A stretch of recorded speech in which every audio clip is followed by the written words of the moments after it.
कहानी का नाम दीपक और उसकी रोशनी। उत्तर भारत के एक छोटे से कस्बे में एक लड़का रहता था। उसका नाम था दीपक। उसका नाम ही उसकी नियति बन गया था, क्योंकि वह जहाँ भी जाता था वहाँ उजाला फैलाने की कोशिश करता था। लेकिन उसकी जिंदगी आसान नहीं थी। दीपक का जन्म एक गरीब परिवार में हुआ। उसके पिता एक रिक्शा चालक थे और माँ दूसरों के घरों में झाड़ू पोंछा करती थीं।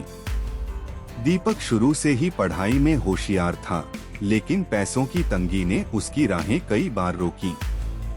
उसके पास स्कूल जाने के लिए जूते नहीं थे, कभी किताबें नहीं थीं, लेकिन उसका हौसला अडिग था। संघर्ष का पहला मोड़। दीपक ने ठान लिया था कि वह अपने जीवन से कुछ बड़ा करेगा, लेकिन वह सिर्फ अपने लिए नहीं बल्कि अपने जैसे सैकड़ों बच्चों के लिए भी कुछ करना चाहता था।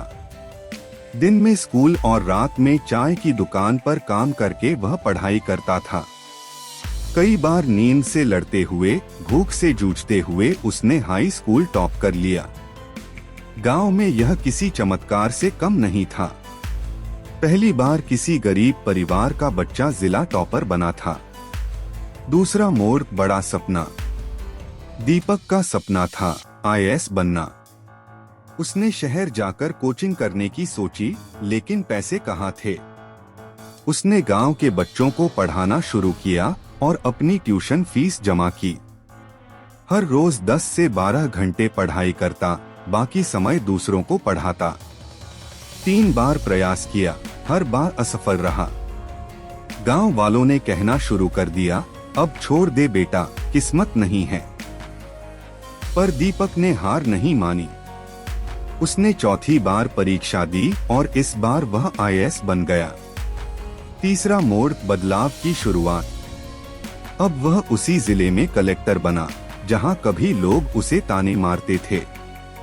उसने सबसे पहले गांव की शिक्षा व्यवस्था सुधारी। हर गरीब बच्चे को मुफ्त किताबें, कोचिंग और स्कूल की सुविधा दिलाई।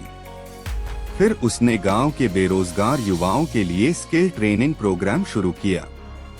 उसने यह भी तय किया कि हर रविवार वह किसी एक गांव जाकर बच्चों को खुद पढ़ाएगा। कलेक्टर की यह सादगी और समर्पण लोगों के दिल को छू गई। धीरे धीरे वह इलाका पूरे देश के लिए एक उदाहरण बन गया। नैतिक शिक्षा, मोरल। सपने वही सच्चे होते हैं जो नींद नहीं तोड़ते बल्कि नींदें उड़ा देते हैं। दीपक ने यह साबित कर दिया कि हालात चाहे जैसे भी हों, अगर इरादे मजबूत हों तो कोई भी मुकाम दूर नहीं। हम क्या कर सकते हैं? एक छोटा शुरू करें, अपने आसपास किसी को पढ़ाएं, कोई समस्या सुलझाएं या पर्यावरण के लिए कुछ करें। 2, संघर्ष से न डरें, मेहनत का कोई विकल्प नहीं होता। असफलता रास्ता दिखाती है, रुकावट नहीं। 3, सपने देखना बंद न करें, चाहे कितनी भी मुश्किलें क्यों न हो, सपनों को जिंदा रखना ही असली जीत है। 4, दूसरों के लिए सोचें, आपकी कामयाबी तभी सार्थक है जब वह दूसरों की जिंदगी बदल सके।